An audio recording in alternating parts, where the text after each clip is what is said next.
kita ketemu lagi di yang ketiga. Bulan ini kita lanjutkan nanti ke bab berikutnya. Tapi sebelumnya kita berdoa dulu. Ya, kita berdoa dulu. Berdoa mulai.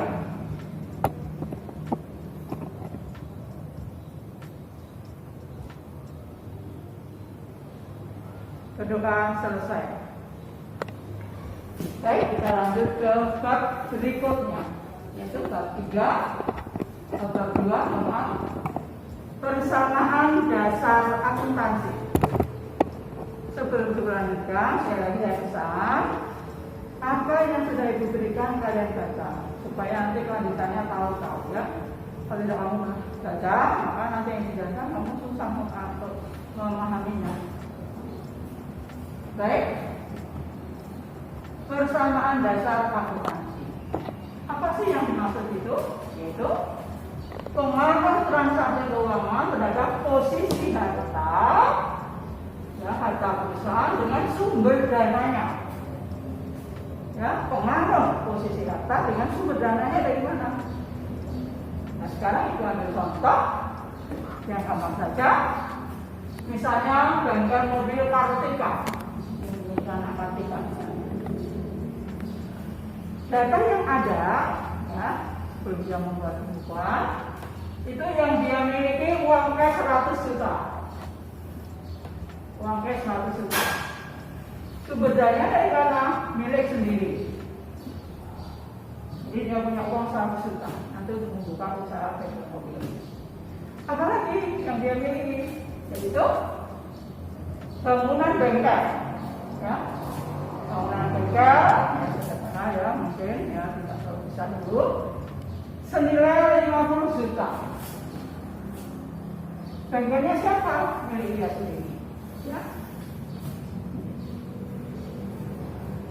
Kemudian, ya, dia juga sudah punya mesin atau peralatan untuk bengkel, katakanlah pompa dan sebagainya yang itu senilai 150 juta.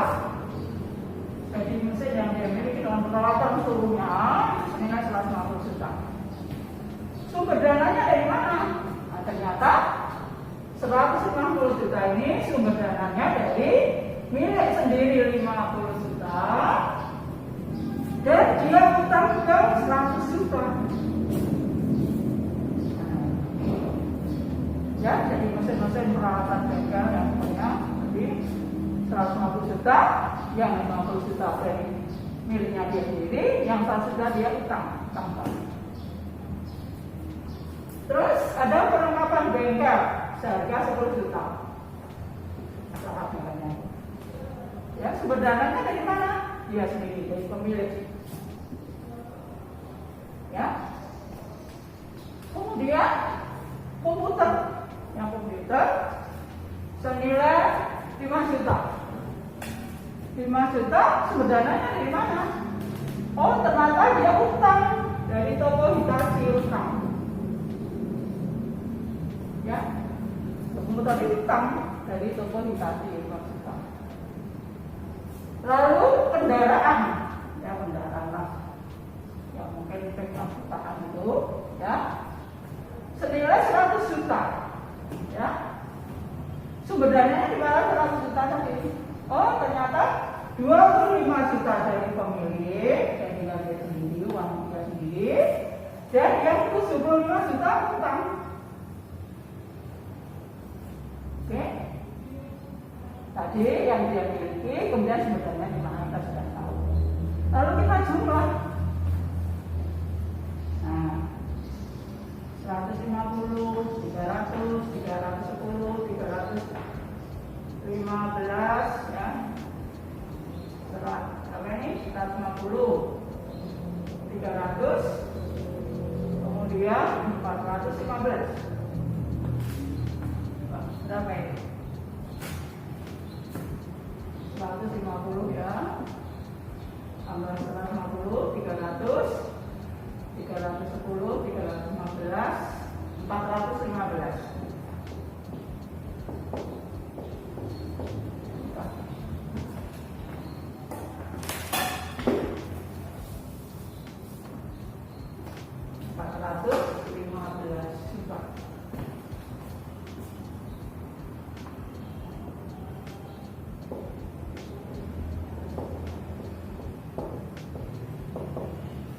sumber dananya decimal juga. 100 juta, 50, 150, kemudian 300, 300, 305, 315, 415 sama.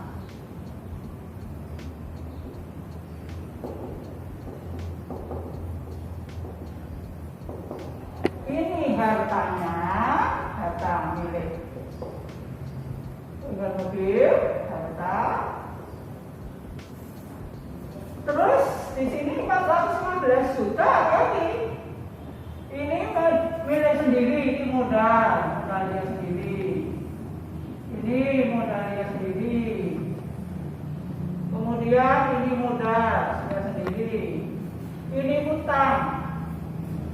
Ini utang. Ini milik sendiri 10 juta. Ini utang. Coba kalian itu utangnya berapa itu? Utangnya 100, 105, 180. Modal dia 150, 200, 210, tambah ini 25, 235.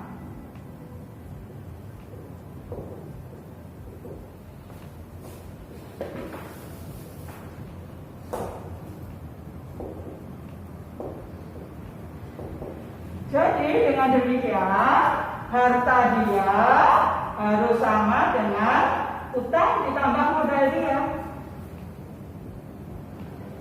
Jelas? Jadi dia tadi hartanya 415 juta terdiri dari utang dia ke pihak lain ke bank 180 juta dan dari modal dia sendiri 235 juta. Ini jumlahnya harus sama. Dengan demikian, ya, persamaan akuntansi, ya, bisa dulu persamaan akuntansi.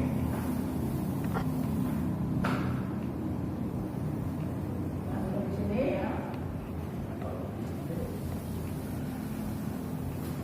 Ini persamaan ya, persamaan dasar akuntansi.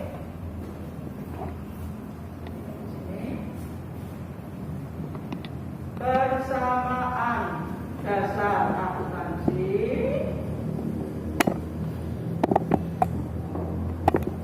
yaitu harta harus sama dengan utang plus modal dia. Ya harus sama atau sama dengan utang saya singkat U plus M. Harta sama harta perusahaan harus sama dengan utang dia ditambah modal. Contohnya ini tadi. Ya. Jelas? Jadi harta ya harus sama dengan utang ditambah modal. Ini jumlahnya sama. Oke. Jelas ya? Jadi persamaan dasar akuntansi itu persamaannya harta perusahaan harus sama dengan utang perusahaan tambah modal perusahaan. Atau H sama dengan U plus M. Harta sering disebut dengan aset. Ya. Ini saja harta sama dengan aset atau sering aktiva. Utang sama dengan liabilitas atau kewajiban. Jadi kalau ibu nanti menggunakan istilah kewajiban itu sama dengan utang. Sebaliknya juga kalau ibu menggunakan kata aset, ini adalah harta. Atau saya menggunakan istilah aktiva, ini sama dengan harta. Lalu modal. Modal itu sinonimnya atau sering juga disebut ekuitas. Ekuitas. Ya, jadi persamaan akuntansi, aset harus sama dengan kewajiban ditambah ekuitas, atau harta sama dengan utang ditambah modal, atau sekali lagi aktiva ya, harus sama dengan kewajiban ditambah modal. Nah, kewajiban ditambah modal ini sering disebut dengan pasifa. Ya, ini disebut sering dengan pasifa. Jadi aktiva sama dengan pasifa. Ya, jadi yang masuk pasifa itu adalah utang ditambah modal. Jelas? Ya, jadi sekali lagi persamaan dasar akuntansi itu adalah aset sama dengan kewajiban kita sama dengan ekuitas plus ekuitas. Saya ulangi, aset sama dengan kewajiban plus ekuitas, atau harta sama dengan utang plus modal. Aset atau aktiva harus sama dengan pasifa. Pasifa tadi terdiri dari apa? Apa dan apa? Betul, utang plus modal atau kewajiban plus modal. Itu persamaan dasar akuntansi. Jadi jelas ya, sekali lagi ini persamaan dasar akuntansi. Tolong diingat-ingat, nanti dicatat. Jelas? Baik, lanjut sekarang. Sekarang pengertian harta atau aset atau aktiva. Harta atau aset atau aktiva adalah semua yang dimiliki perusahaan yang dapat dinilai dengan uang. Tadi dimiliki oleh perusahaan. Bengkel, mesin, perlengkapan, kendaraan, komputer itu dinilai dengan uang. Jelas? Ya, jadi aset adalah semua yang dimiliki perusahaan yang dapat dinilai dengan uang atau yang dinilai dengan uang. Aset ya, atau harta atau aktiva itu dibedakan menjadi tiga.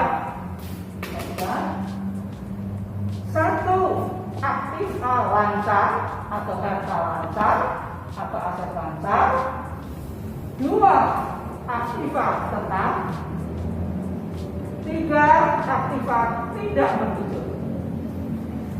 Apa yang disebut dengan aset lancar atau harta lancar? Yaitu harta yang habis pakai atau misalnya kurang dari 1 tahun. Habis pakai misalnya kamu punya uang tadi bengkel tadi punya uang 10 juta untuk beli perlengkapan ya, jadi habis pakai. Ya. Contohnya apa? Contohnya, perhatikan, nanti kamu catat sendiri. Contohnya, kata lancar itu satu kas uang tadi. Dua, perlengkapan, jadi perlengkapan. Bukan perlengkapan. Perlengkapan bengkel itu misalnya oli, misalnya yang habis pakai ya, bensin, ya, pelumas dan sebagainya. Ya. Kemudian piutang. Piutang itu adalah ya tagihan perusahaan terhadap orang lain. Misalnya ada orang yang menservis mobil belum bayar, jadi kamu punya tagihan atau namanya piutang, ya. Itu harta lancar. Ya. Kas, perlengkapan, piutang, ya nanti apalagi nanti dijelaskan, ya. Yang kedua itu harta tetap. Harta yang tidak habis pakai dalam 1 tahun. Ya. Misalnya ya ini tadi bengkel, peralatan ini harta tetap ini. Terus kemudian kendaraan ini juga harta tetap, ya. Contohnya harta tetap tuh gedung, tanah, bangunan dan beberapa bengkel, yang kemudian kendaraan, ya, itu harta tetap. Kemudian yang ketiga harta tidak berwujud. Apa sih harta tidak berwujud? Itu harta non moneter, tidak ada wujudnya, tapi berguna bagi perusahaan. Tidak ada wujudnya kok berguna bagi perusahaan apa dulu? Contohnya itu nama baik perusahaan, goodwill. Makanya ya, perusahaan sering dengan tegas sama karyawannya supaya tetap harus menjaga nama baik perusahaan. Karena ini adalah aset yang tidak berwujud. Jadi saya lagi bilang ini aset itu dibedakan menjadi tiga: harta lancar, harta tetap, dan harta tidak berwujud. Ya, contohnya tadi sudah diberikan.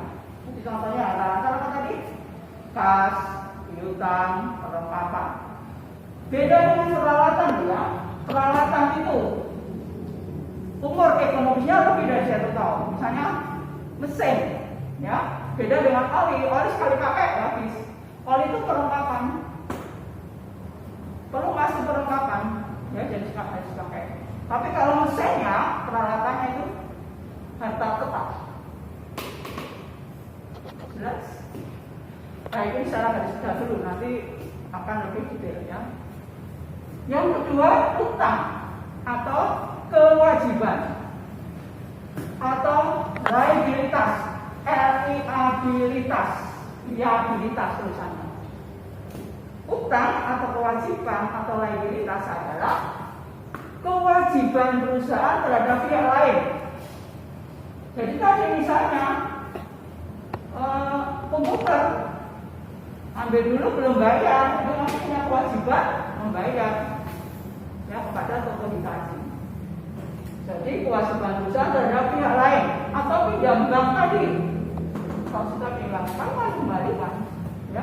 Kewajiban kalian mengembalikan ke bank, itu namanya utang, kewajiban atau liabilitas. Utang juga dibedakan menjadi dua: utang lancar atau jangka pendek dan utang jangka panjang. Utang jangka pendek adalah utang yang jangka waktu pengembaliannya kurang dari 1 tahun. Saya ulangi, utang jangka pendek adalah utang yang jangka waktu pengembaliannya kurang dari 1 tahun. Contohnya apa? Contohnya itu misalnya utang gaji. Kalian misalnya belum bayar gaji karyawanmu bulan Mei atau Juni, itu punya utang gaji. Terus utang apa? Misalnya utang usaha. Misalnya kamu ngambil poli dulu belum bayar, ya. Jadi utang yang jangka waktu pengembaliannya kurang dari 1 tahun. Sedangkan utang jangka panjang, ya, mudah pengertiannya, utang yang jangka waktu pengembaliannya lebih dari 1 tahun. Kira-kira apa di sini yang utangnya lebih dari 1 tahun? Tadi apa? Betul, utang bank.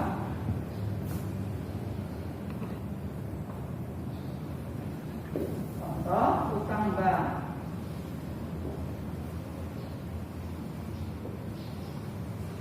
Apalagi utang hipotek. Nanti Ibu jelaskan di mana. Hipotek itu adalah utang, ya, dengan jaminan benda-benda tidak bergerak.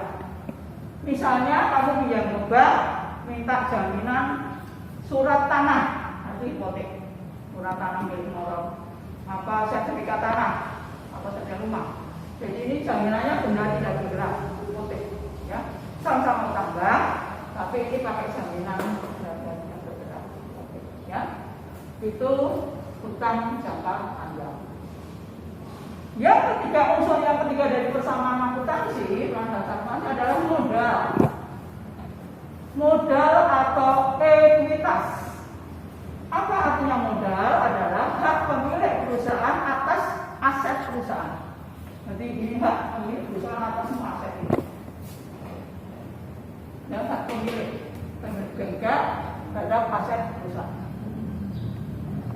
Kemudian, ya, modal itu dipengaruhi oleh beberapa hal atau akun. Nanti yang mempengaruhi modal, akun itu nanti dijelaskan. Yang mempengaruhi modal itu ada 3. 1, pendapatan. Jadi kalau ada orang menyervis mobil di bengkel mobil tadi, kamu kan cuma uang, cuma duit. Nah itu pendapatannya, pendapatan servis. Pendapatan servis ini sifatnya menambah modal, maka itu kita ada plus, sifatnya menambah modal. Tapi ada juga akun yang sifatnya mengurangi modal, yaitu beban. Misalnya apa? Tadi membayar gaji pegawai, beban gaji.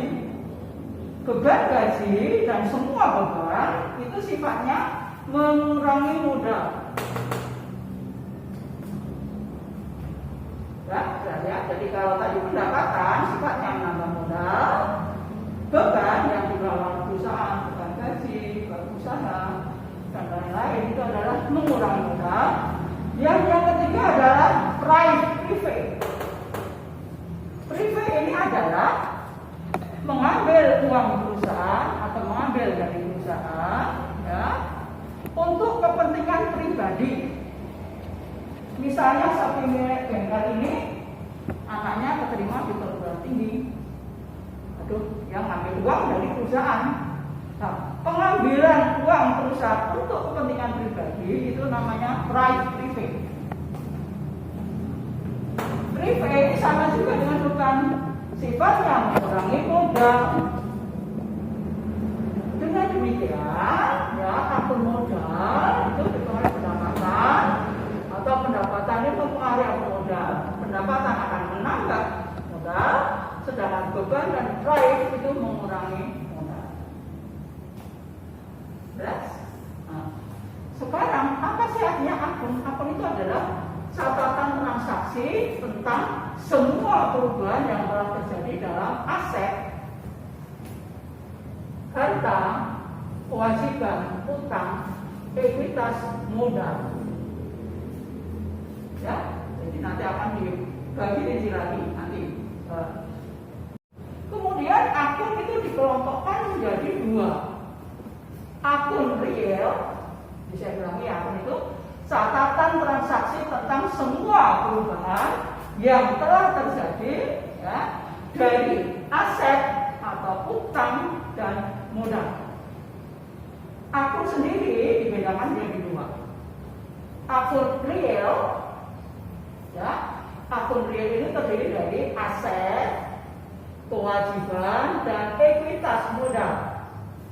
Nah, aset, harta, utang, dan modal itu nanti dicatat di neraca.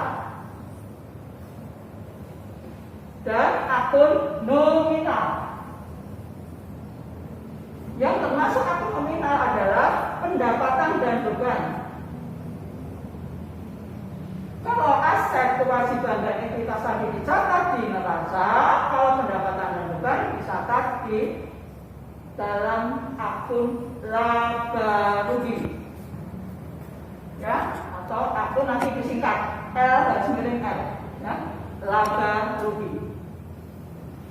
Jadi jelaskan lagi bahwa ya, modal, ya, adalah hak milik pemilik perusahaan atas aset perusahaan. Nah, akun-akun yang mempengaruhi modal, kalau yang menambah modal itu pendapatan, yang mengurangi modal adalah apa tadi? Beban dan prive, betul. Ya. Kemudian, ya, akun dikelompokkan menjadi 2, akun real dan akun nominal. Akun real terdiri dari aset, kewajiban, dan ekuitas modal. Dicatat di neraca, dan akun nominal terdiri pendapatan dan beban dicatat di akun laba rugi. Jelas? Oke, jadi inilah materi persamaan dasar akuntansi. Disebut persamaan itu harus sama. Nah, saya ulangi, disebut persamaan dasar itu harus sama. Apa yang sama?